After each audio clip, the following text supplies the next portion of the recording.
shirikisho la mpira wa miguu Afrika CAF limetoa statement ya kwamba aliyekuwa bingwa wa michuano ya AFCON 2025 timu ya taifa ya Senegali wamenyang'anywa ubingwa huo na kupewa timu ya taifa ya Morocco, ambao hawa walikutana hatua ya fainali kati ya timu ya taifa ya Senegali na timu ya taifa ya Morocco. Morocco amepewa ubingwa na ushindi wa mabao matatu kwa sababu Senegali ilitoka nje ya uwanja kwa zaidi ya dakika 10 baada ya penalty kutolewa kwa Morocco katika dakika za mwisho za muda wa kawaida. Wametumia sheria ama kanuni ya AFCON, ile kanuni ya 84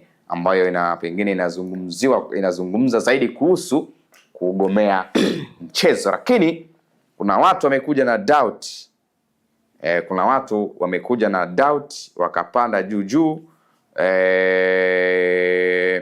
Kwanza akiwemo Sadio Mane yamezungumza, lakini kabla hajagusia kwa Sadio Mane, tuzungumzie hii statement. Kwako wewe umeipokeaje? Nafikiri inaweza ikawa ni tukio la kihistoria wahi kutokea kwenye mabala, yani tukio la kihistoria la soka.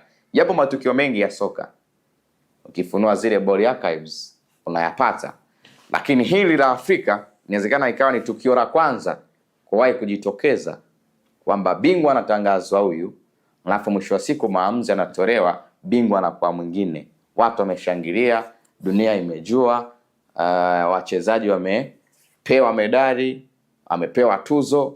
Mwisho wa siku maamuzi kama haya yanafanyika na yamefanywa na chombo kikubwa ambacho kinaaminiwa, yani ni shirikisho la soka bara la Afrika lenye nchi zaidi ya 50 na ngapi, sijui 60 na ngapi, 54. Senegal ananyang'anywa ubingwa, anapewa Morocco. Hii kwako wewe umeipokeaje kwanza?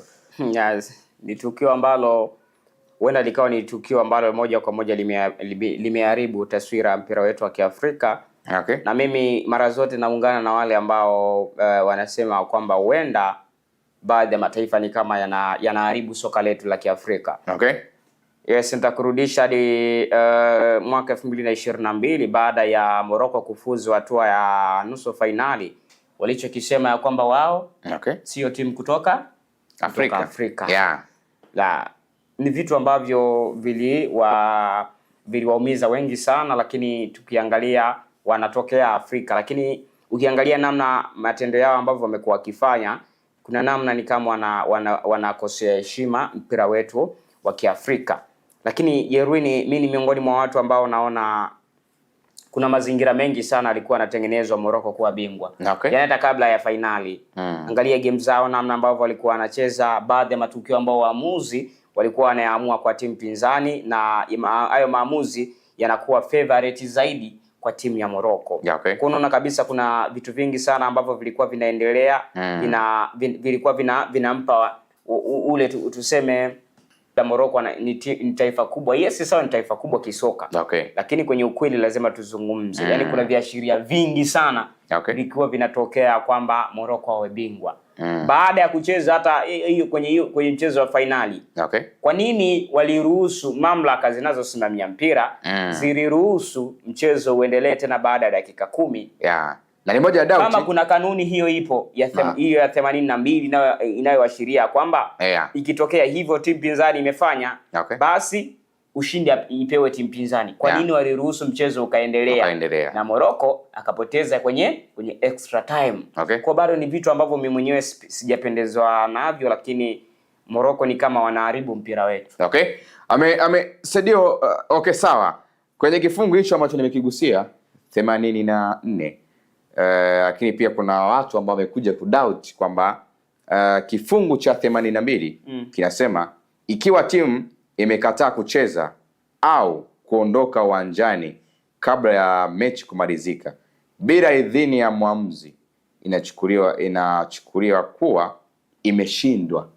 Yaani kitendo kile kinachukuliwa kwamba timu imeshindwa. Lakini kifungu namba cha 84, timu iliyopatikana